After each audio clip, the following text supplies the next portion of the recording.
বিসমিল্লাহির রহমানির রহিম। আমরা বেড়াতে এসেছি বাংলাবান্ধা জিরো পয়েন্টে। বাংলাবান্ধা জিরো পয়েন্ট থেকে আমরা যাচ্ছি কাজী অ্যান্ড কাজী টি স্টলে। আমরা কাজী অ্যান্ড কাজী টি স্টলে প্রবেশ করলাম। এটা গেট।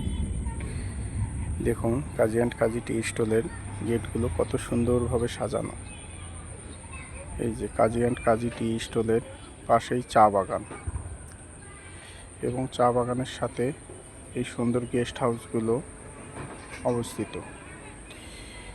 এই গেস্ট হাউসগুলোতে যারা বেড়াতে আসে তারা রাত্রি যাপন করতে পারেন। দেখুন কত সুন্দরভাবে সবাই ঘুরে বেড়াচ্ছে। চাইলে আপনিও আপনার পরিবার পরিজনকে নিয়ে এই গেস্ট হাউসে বেড়াতে আসতে পারেন এবং সুন্দরভাবে অবসর সময় কাটাতে পারেন। দেখুন এই যে গেস্ট হাউসের নিচে চারিধারে সুন্দর চা বাগান, এবং এই যে গেস্ট হাউসের সাথে অনেক সুন্দর সুন্দর গাছ। এখানে প্রকৃতি অত্যন্ত সুন্দর। এখানকার প্রকৃতিগুলো দেখলে মন জুড়িয়ে যায়। সবাই ভালো থাকবেন, সুস্থ থাকবেন এই কামনায়। আল্লাহ হাফেজ। আবার দেখা হবে নতুন কোনো ভিডিওতে। সবাই ভালো থাকবেন।